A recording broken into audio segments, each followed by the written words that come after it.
All right, we are recording. We are ready to rumble. Welcome to IQ session number tres. No, just three. We'll just stick with English, shall we? What's three in Maori? Toru. Toru. We don't actually know if that's correct because he also told me that the days of the week were Mane, Ture, Wednesday, Thursday, Friday, Saturday. He was real proud until I Googled it and it was first not three the were case. correct. The last four. All right, so IQ session number 3. Today we are talking about essentially lifting heavy things and why we should do it, the importance of it, and kind of taking you through my story. I don't have a huge weight loss journey that I can share. However, I do have a journey of going from flabby to toned and lean, and the only thing that I added in was lifting heavy things. So before I met Matt, I've always been a runner. We used to live on an orchard, and the block was a 5K block, and I used to do that very regularly growing up in my as a teenager. And then when I moved over to Victoria, because I'm a Taswegian, when I moved over to Vic, I upped it to 10Ks. I guess I discovered drinking, being able to eat whatever I wanted to, and so I needed to run more, I felt, to maintain being skinny, because I'm sure a lot of us women can relate that skinny, was definitely a goal of mine, and rather than at that age anyway, in young, early mid-20s, of being my dress size actually was important to me, really was. So before I met Matt, I guess I was confused on what to do. It wasn't that I ever avoided lifting weights. I just honestly, it wasn't even in my radar. And I honestly thought that running was the answer. I'm talking 10K a day was pretty regular for me. And then I met my lovely husband, who introduced me to strength training. That was actually his way in. That was his pickup tool, was free PT sessions, and the tight ass that I am, anything I can get for free, I'll take. And so we actually came across my strength test the other day, which we'd saved, my first strength test ever with Matt Dean. Let me just bring it up. I haven't actually... No, here it is. All right, so my first one was bench press. I did 40 kilos for 2. I could do 2 chin-ups, however, they were not real chin-ups because they were like the little pulses. 60 kilo squat, a lat pull down for 35 kilos for 3, leg press 65 kilos for 5. We're talking to a couple of 300 lifters there. Box jumps, lunges, and bent over row and stuff like that. So it was really, really cool to reflect over that, to see where I've come from as well. When I implemented strength training into my routine, it was really incredible to see the shift in my body. My size hasn't necessarily changed so much. However, I went from flabby to I'm going to say sexy. It was a sexy, lean, different body shape. And that's exactly what lifting weights can do to women, and definitely can do to men as well. But lifting weights is so important aesthetically, but more so for your health. And we're going to talk about some of those points tonight. So my body shape really, really changed, and I learned the benefits, and I learned that you could be effective and efficient with your training. So 10Ks would take me 45 minutes pretty consistently, and I could condense my training into a fraction of that time and get better results, feel better, look better, be fitter, faster, stronger. So some of the benefits of lifting heavy things. Now, we're saying heavy things because your muscles don't know the difference between lifting a barbell, between lifting a dumbbell, a kettlebell, or a heavy child, a heavy husband, pushing a pram, lifting anything around the house. It doesn't matter, heavy things. As long as it's an overload on your muscles actually don't know. it helps with bone strength. That's a really, really important one, especially for us ladies, because it is mainly ladies here tonight. Metabolism booster, great for your posture. You get fitter, faster, stronger, and you get that quicker. And then you also burn more fat at rest. The reason being is because muscle actually requires more energy to exist. So energy is a burning, you burn calories essentially to produce the energy to maintain the muscle, and that is essentially burning fat at rest, which is, yay, how good's that?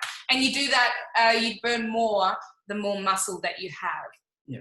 And so the best way to look at that is like, if lifting weights is like turning your body into a Ferrari, so a real high-end car that's a supercar, versus a Toyota, or a lawnmower is probably the best way. If you're dormant, you're more like a lawnmower. You can do stuff, but you're pretty restricted to what you can do. You need to push. You got to push. Yeah, you can't go on the open highway for very long because you'll pad out. So, but the fast car is what the weights do. So it stimulates the muscle so much that it actually creates it to vibrate and basically move more efficiently, like you were saying. Yeah. Now, ladies, here's the scary part.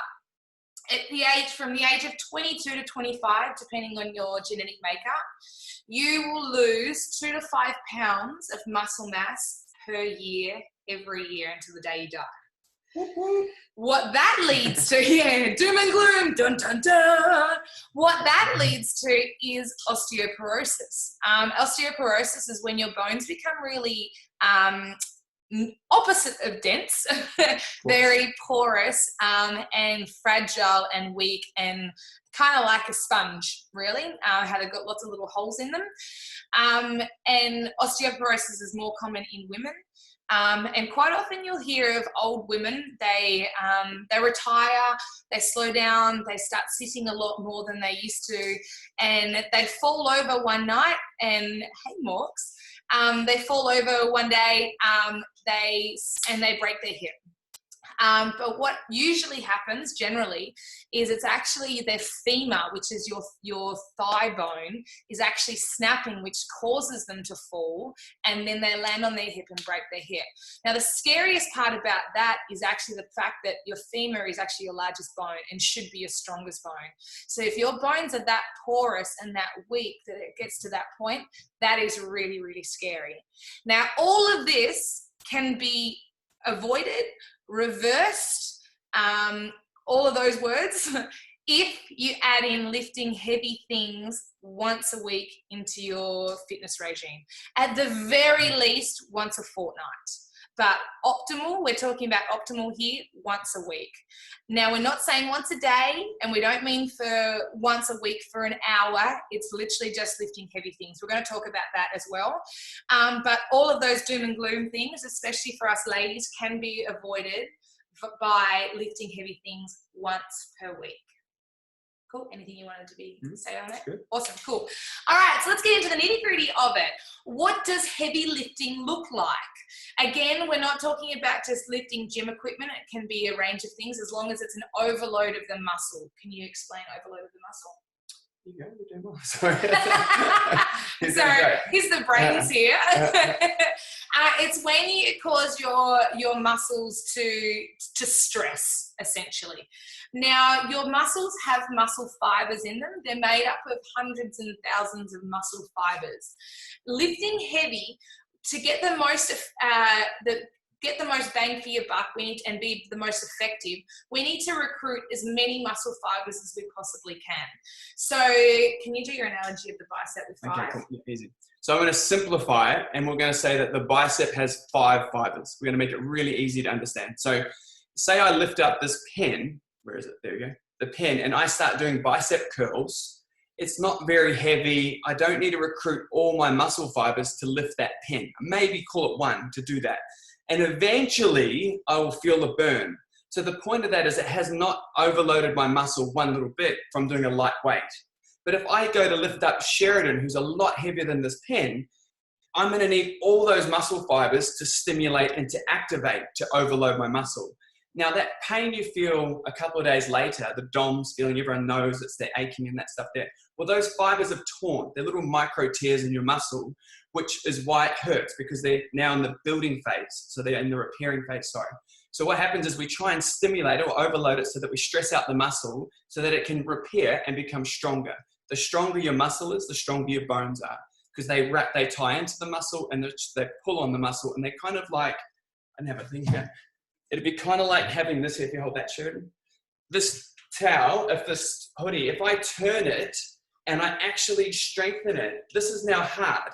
So the muscle bonds to the bone, and the stronger that muscle is and it bonds to that bone, the stronger the bone becomes. So if I don't do weights, it's more like this. It's a bit fragile. This is not a great example because it should snap, but it isn't very strong. So if I lift weights, it ties in really hard and I can't push on it as hard. So that's the benefit you get from overloading your muscle and stressing it out. So you don't want to just do light weights, because light weights don't do that much to you. So what does the heavy lifting look like? It's overloading those muscles. So it's got to be something that's incredibly heavy for you. Now, the way to test that, if you can lift it more than 15 to 20 times, it is too light for you and you need to increase the weight.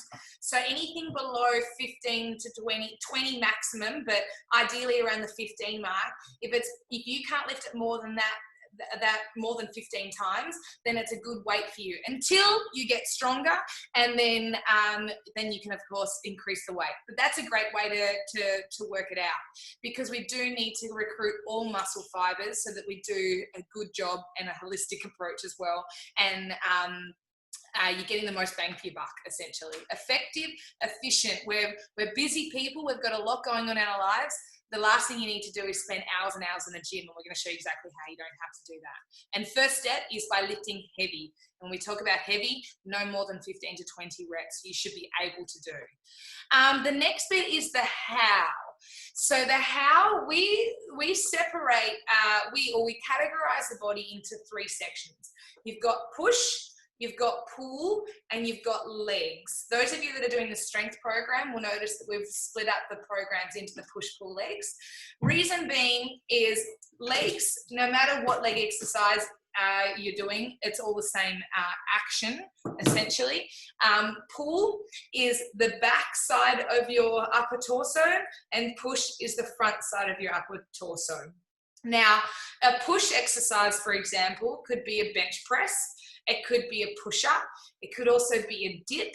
Any of those exercises are actually all recruiting the same muscles. They're just in a slightly varied form. So if you're injured and can't do, or if you don't have access to a bench press, like Matt showed in the videos today, if you watch them, you can actually get the same benefit from doing a dip, push-ups, etc., like that.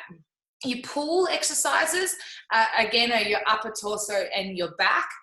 So your bicep, your deltoids is always included in those anyway. And your back muscles, you've got chin-ups, lat pull down. You've got seated and bent over row, T-bar rows, if you've done PT, exercises like that. And then leg exercises come into things like deadlifts, squats, lunges, leg press, etc. So first thing when we're talking about those exercises is we need to ask a question first before we go and do those exercises, because our muscles will respond to any exercise, no matter whether it's a good exercise or a bad exercise. And the way we define a good exercise and a bad exercise is, first of all, we ask the question of, is it safe? If it's not safe, then there's no point in doing it at all, because the risk, it's not worth it. Yeah. So for example, anything above head, say for example, I hold a weight over my head and then do something like a lunge. Well, there's a possibility that for some reason I could drop that weight. The first place it's going to go is to my head. If it drops on your head, a possibility is instant paralysis. Like, that is just not worth it for a potential gain, when we could incorporate the same muscles in a much, much safer and more effective way. Good. Thank you. Look at me go, get a tick. Sorry, I'm just referring back to my notes as we go. A little bit more evaluation on the explanation, sorry, on the is it safe? Is it safe to you, but is it also safe to your joints? That's the other one too. So making sure that the joints are safe, because like we said before, muscles work, whether it's an exercise, any kind of resistance, the muscle is stimulated by that. But the joints wear out, and once they wear out, that's it. Like, you don't get to replace them. If you go in for knee surgery, hip surgery and stuff like that, that's only temporary solutions. You don't come back better and better than ever. You get a temporary solution to your pain. And the reason they wear out is because of overuse, like weights all the time, sit-ups, wrecking your back, all that sort of stuff there. So we look at the joint first, or look at your safety to you. Can something land on me? Is something going to hurt me? And the other one is, the next step you go are all the joints in a safe position for me? So at FBFM, all us trainers, we train your joints first and your muscles second, because again, just like a good and a bad exercise, your muscles will respond. However, your joints only like to be used in a certain way. The moment they go a shot, they're shot forever. Unlike a muscle can repair. Joints, they're never the same again. So although there's no risk of dropping anything on you doing a sit-up, however, the action will wear out your joints quicker for a small return. So that's the other part of, is it safe, that we look for, is not just the safety to you, but also the safety to your joints as well, because your muscles will respond no matter what the exercise is. But it's really important to get a good exercise first. Now, the other thing we want to talk about is why we don't just isolate muscles to train them. So for example, unless of course there's an injury, you'll never see us do things like bicep curls and just single muscle use. Can you talk more about that one, please? Yeah, okay, cool. So we're all about efficiency. And so we do compound exercises, which means two joints. So if I do a lat pull down, I'm using my shoulder, I'm using my elbow. And when I pull those down, if I do a bicep curl, I'm only using that elbow, which overloads it, and it just wears out that joint. Now, for a bicep curl to happen, if you base it on a lever, the weight is way away from my body, which means I have to pull it back, which means that it stresses out that joint more than it should do for the benefit that a pull down and a chin up can give you. So the difference is that we want to take away all those little tiny little things, like I have to put my bicep, then my tricep, then my shoulder. That's like 3 different exercises that if you just did a chin up, you've already hit your shoulders and your biceps straight away and your back. So you get all these benefits of exercises using compound exercises. It's kind of like if you were on the chat last week, a chocolate bar versus an apple. Yeah. They're both carbohydrates in the bottom, in the body, sorry. However, the apple comes with so many added benefits. So why isolate? Especially because we're busy people, and as if you want to spend all your time in the gym, when A, it creates a thing called shearing forces, and B, you can do it in such a short amount of time. So another way to explain it is if we were looking at cleaning products for your home. If I said to you, you could clean your whole home in 3 products, or you could clean your whole home in 28 products. Which one would you want? Surely you're going to go more effective and efficient and do the 3 products rather than having 1 product for the grout, 1 for the tile, 1 for the floorboards, 1 for the glass. You know, if I can just sum it up all in 3 products and get the same results, surely that'd be a lot better on your budget, on your storage, on the environment, everything. So that's the way we look at it too. All right, the next point after push-pull legs and the how is emotional trainers. This is probably your specialty. Yeah. So the challenge in our industry, and I say it's a challenge because there's all this, you know, what's the right way to exercise? Is it CrossFit? Is it Pilates? What is it? There's so many things out there. The challenge is that whoever you're talking to is emotional about their style of training. So if you talk to a CrossFitter, CrossFit's the only way they see is the best thing for you.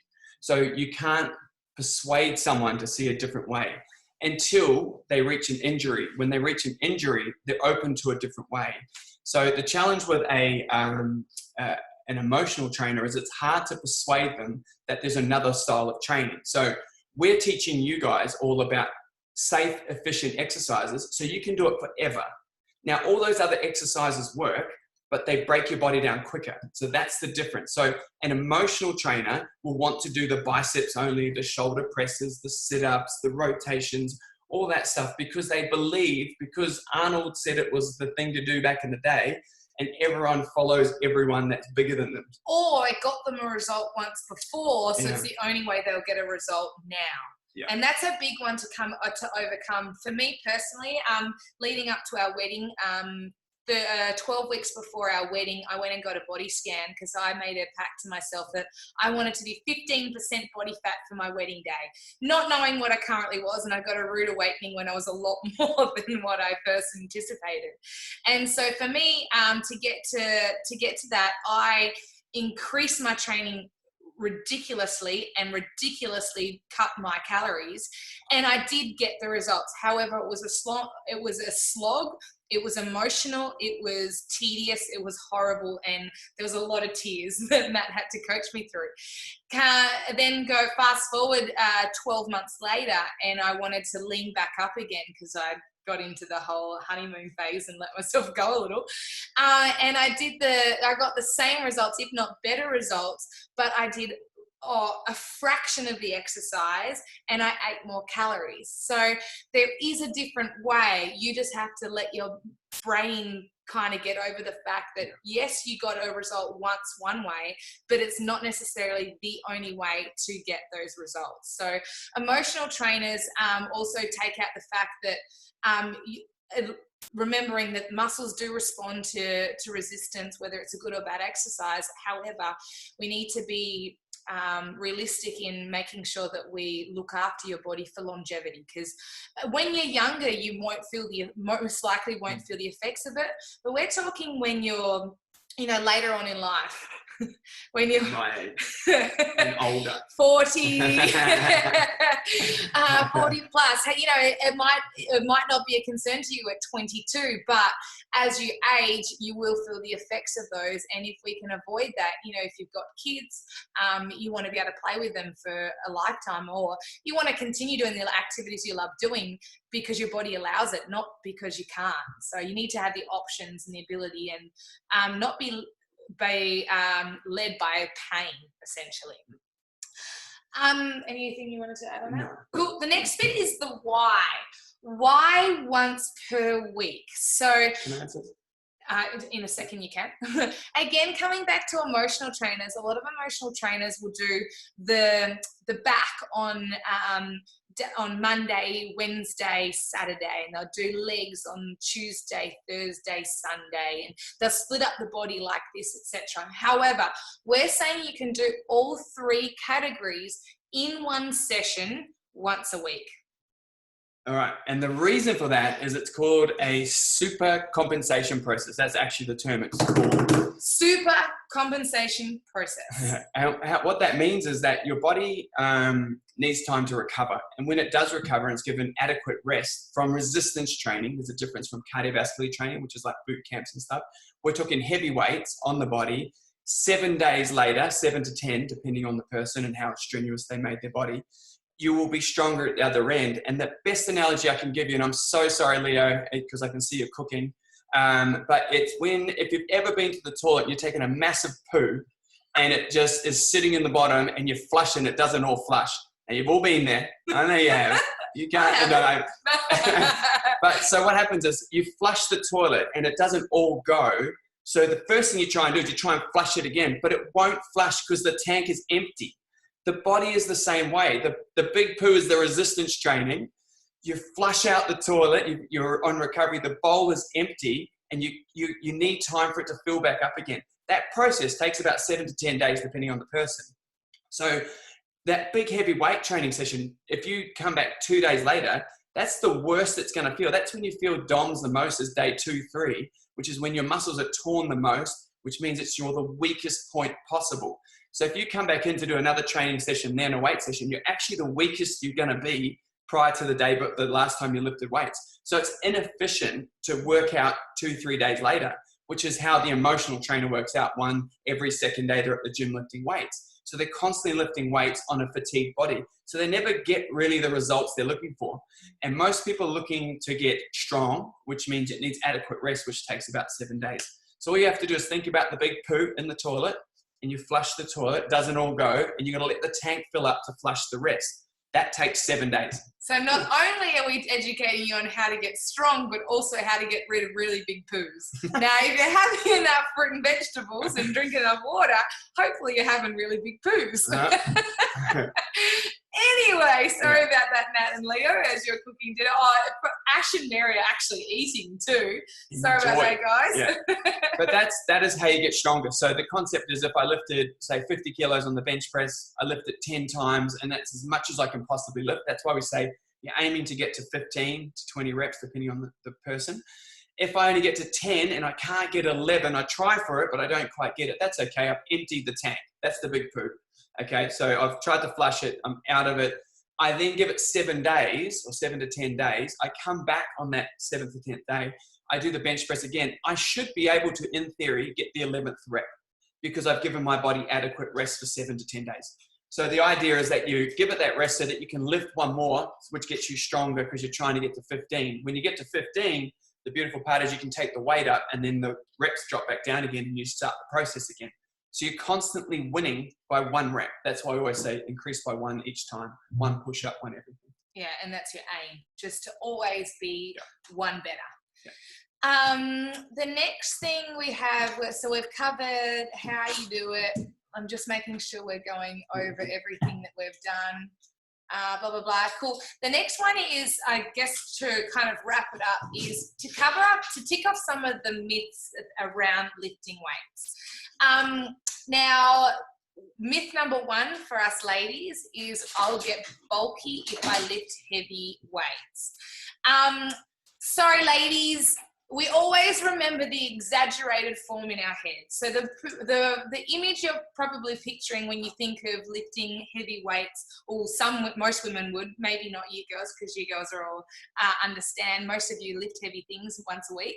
Is we see the exaggerated form. So we're seeing the bodybuilder that's juiced up on roids, and yeah, she got some man muscles, but there's a reason being is that she's had assistance. Us ladies, we don't actually have enough testosterone in our bodies to make our bodies look like that. You'll see, a lot of us ladies at the gym, especially us trainers and stuff, we all lift heavy things, and I'm hoping you're not going to say that we have man muscles. We look feminine and strong and and all that kind of thing. So ladies, you won't get bulky because you don't have enough testosterone in your body to create that look. What does make people bulky is large consumptions of food make people bulky. That's a way of doing it. So quite often people get confused between, I'm too big, I'm lifting too much weights, versus they're probably generally just eating too much food. That's the reason for the mass gain, which is the only reason a guy can get bigger as well, is if they increase the amount of food they're eating, not the weights. The weights are a component, but a man has the ability to get bigger, but they have a limitation. Without assistance, they can only get so big. And so quite often when you hear the term bulky, I'm getting bulky from lifting weights, it's generally, if the person looks at it unemotionally, it's they're eating too much. It's nothing to do with the weights, and from a female point of view. Now, for those of you that have got children or looking at having children at some point, myth number 2 is lifting weights stunts your growth. This is absolute bullshit. And then there's not the case. How young should your is that what happened to Nat? Is that what you're pointing at?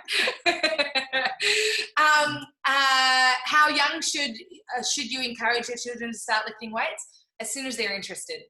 And honestly, there is no scientific evidence to say that it will stunt your growth. If anything, it's going to make your bones stronger. But it's really important, if they are starting younger than most, that they are doing safe, efficient, effective exercises, because they're starting earlier. So if they're doing bad exercises, you're gonna get the injuries sooner than if they had started later. Now, it's really important to know as well that your body will, whether you've got a Ferrari or a Toyota, and if it sits in the garage or gets used, it's going to rust out, it's going to deteriorate over time, no matter what the car is, whether you've paid $1 million for it or you've paid $2,000 for it. So you're better off to use it because it is going to deteriorate, but it's the way in which you can avoid you can prolong the deterioration and get as much out of your body as possible for a long period of time. Yep. Just on the kids thing too, when kids are lifting weights, they're not going for 1 RMs and one big lift. Like, they should be working within that 15 to 20 rep range. They're not aiming for the big 5 rep max and all that sort of stuff. They don't need that strain on their body. They need to get the repetition and do the weights and build the tolerance and the strength and the ability to be able to lift those weights. Because when they're growing, they go through growth spurts. And in those growth spurts is generally when they'll get an injury, because they go through this Gumby stage where they're connecting the dots of, oh, my limbs got longer all of a sudden, and I used to be able to do this and now I can't do that. So in that phase there, quite often an injury can occur, and there's things like Severus disease and stuff like that, which is all that needs to happen is you need to back it off a bit, change up the training a little bit, and then refocus, and then come back in once they've sort of settled down. So with the kids thing, it's great to get them lifting weights, but it's lifting weights in a controlled environment, not hanging out with the mates throwing some weights around, because that's when injuries will happen. So you want to get them around a trainer that's going to look after them, pretty much. That's the most sensible way to put it. And the other thing is a really good opportunity to, I guess, introduce Morgs, who's on with us today, is that's when it's really important to have a really good team of professionals, or health professionals around you, so that when you are using your car, you're going to need to service your car. When you are using your car, you're going to have to replace tires and things like that. And there are going to be points in your health journey that you are going to need to seek a health professional's advice and treatment, and especially if they're kids, and when it comes to things like Sever's disease, you will need to get really good health professionals around you just to make sure that. But the reality is you either see them during your health journey, or you have to get fixed at the other end. So it's not a one or the other. It's a one or the other. Have a team of people help you through your journey now, or just get completely fixed or try to be fixed at the other end, really, avoiding pain. Yeah. I had something to say, sorry. Go on, sorry. So really to kind of wrap it all up and to cap it is that lifting weights, no deficiency in calcium does what not lifting weights does. So you need to lift weight, you need to lift heavy things in your regime to make sure that your bones stay strong, first and foremost. What was I trying to say about calcium deficiency? Sorry, my words are getting tired. Yes, you can have a calcium deficiency, but unless you lift weights, you need to lift weights to have strong bones. Calcium doesn't really come into it when we're really considering strong bones. You can actually help reverse the onset of osteoporosis. Our mentor Rowie, her mother went from a stage 4 she was full on osteoporosis. Basically, the doctor said to her, you need to be on a Zimmer frame, you need to walk around on that. And she was lucky enough that her son-in-law came up to her and said, get rid of that stupid thing and we're going to start lifting weights. They reversed it back to when she didn't need any assistance whatsoever, just through lifting weights once a week. This I think she was 80 something years old at the time. She was that, and then she reversed the process at 80 something years old. But the worst part this is what you take from it, is she waited till she was 80 to start lifting weights. But you don't have to. If you did it right back now, like we all are now, when you get to 80, you'll never have to be on a Zimmer frame. You'll be able to be strong and walk around yourself. So don't wait for that moment. Just be proactive instead of reactive. That's the easiest way to put it. I think that really sums up the main themes of it. Yeah. So the idea, guys, is just to lift weights once a week. If I had it my way, it would be a law that every person in the world had to be weight trained once a week. If that was a law that they passed, I should talk to ScoMo now, because he's passing everything at the moment, giving money out to everyone. So what I should do is message him and say, hey, mate, you can throw a PT session for everyone as well, out on the other side of all this, because it will help people be stronger, which helps in turn strengthen those muscles, which helps your immune system. It's all tied in together. One weight session a week can give you all those benefits on the other side of it. And it's so easy. It's not, you don't have to be in there for an hour. You can be in there for really 15 to 20 minutes if you do it properly. So anyway. Yeah. Oh, that kind of sums it up. Do you guys have any questions on that? Have we missed anything? Anything you'd like to know? You can unmute yourself and actually ask the question, or you can type it. Nat Stratos. I can't hear you. There you go. Gotcha. I just want to know, so as far as strengthening core, how does that work within like the realm of weight? Can you strengthen core through weight? 100%. 100%. It's actually the only way to do it. Because your body, to strengthen your muscles, so your core is made up of a series of muscles, to strengthen those, they need to have resistance, right? So they need to have strain go through them to make them stronger. It's the only way to do it. So repetitions of 50, 60, 70 sit-ups doesn't make it stronger because you're not overloading the muscle enough with 50 to 60 sit-ups. If anything, you're ruining the joint. So the idea, if you look at the core in its entirety, it works in an upright position. Its whole primary purpose is to keep our body upright. It's not to lie on the floor. It's not to bend and half. It's to stay upright. So when we do weights like squats and deadlifts and anything that has our body totally upright, those muscles have to brace to keep our core strong. Versus if I lie on the floor, and I bend like this, I've disengaged the core because the floor supports me, and now I only rectus abdominis, the one at the front, the pretty one that looks good when all the fat's stripped off it, that one there's the only one that's doing any part in this role. So it's not what you're looking for. So there's two things to look at. A strong core is so that you have great posture, less back challenges, things like that. A visible core is a fat-related thing. It's nothing to do with the sit-ups. It's all related to food. So you've got to strip down the food through a regime of, through health and through food and exercise. But to strengthen the core in its entirety, it needs big exercises to strengthen the core. So upright body is the best way to strengthen the core. It's actually the only way to strengthen the core. The number one exercise for strengthening your core, deadlift. Oh, so good. Deadlift is like the king of all exercises because it legitimately recruits pretty much every muscle in your body. People will say, oh, well, it's only using your legs to stand up. Well, take out your hand muscles and you can't even hold the deadlift. You know, it's recruiting those as well. It's recruiting your shoulder muscles because you've still got to hold the weight.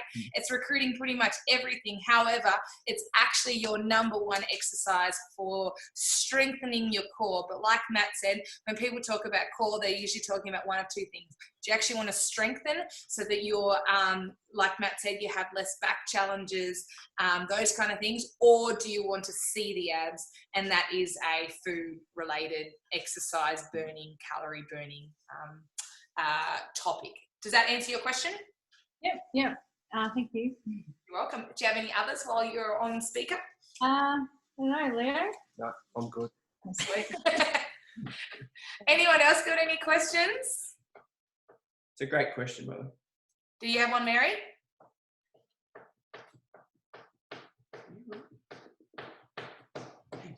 There you go. That, but I wrote, is there any difference between doing 15 reps and maxing out, or going extra heavy and doing 5 reps before maxing out? Great question. Sorry, Or preference? 15 reps and maxing. Well, that was kind of like we were saying before. If you start with the heavier reps and say you're only getting to like 5 or 6 or 7, that will overload your muscles more than the 15 reps will. Yeah. So to lift a heavier weight, you recruit more muscles. That's the idea of it. So the 5 reps will have more benefits than the 15 reps. That makes sense because, But your 5 is kind of like your minimum because you will be able to go considerably heavier doing 1 rep. However, the challenge with that comes as usually form is compensated for that. So that's why if you're aiming for a minimum of 5 reps, that's why we say get to 15, because if you can do 15 of 1 rep, then you're most likely to be able to do at least 5 of the next weight up. Because if you stick to just 1, then you're very, very likely that your form will be compromised, in getting that weight up, with just getting it up. Does that answer your question? Yeah, it does. Perfect. Thank you. Do you have any more questions? No, nothing. Anyone else got any questions? Cara? So what sort of, because I'm a food person, obviously. So what sort of foods should we be eating before we do a strength session then? Because I know like when I've done strength sessions before, I've had like the shot of coffee beforehand and that just gets me super pumped. But is there anything that we should have like the day before or the day of? Great question. Well, lifting weights is, your muscles need fuel, and fuel for your muscles is carbohydrates. So eating protein beforehand isn't going to have any benefit. Eating fat beforehand isn't going to have any benefit. What you're referring to with the coffee is a stimulant. So it's like the equivalent of what a pre-workout can do, and it's getting you focused. It's getting you activated and mainly focused on what the task you're about to take on. However, to lift weights and to do activity like that, you do need carbohydrates. So if you're restricting carbohydrates, you'll find that your performance is considerably lower than if you didn't restrict carbohydrates. Now, the time at which the length of time beforehand that you eat is completely dependent on each person. Some people can eat 20 minutes before a session. Some people can't eat for 3 hours before. So that's definitely whatever works for you. Same with the food game. It's kind of got to be what works for you. However, you're talking about, yes, stimulus and carbohydrates. Easy. Anyone else? Any takers? Pretty good. Has Hayley got a question? No, she's just... Oh, Ash has got one. Go, Ash. I have a quick question on sit-ups. Yes. Is the main reason why we steer clear of them, is it because there are much more efficient exercises to for the core and for lots of other muscles all at once? 100%. Or is it because of the wear and tear that it places on the spine? Or is it both? All of the above. So remember, the first question we ask is it safe? Now, is it safe for you and is it safe for your joint?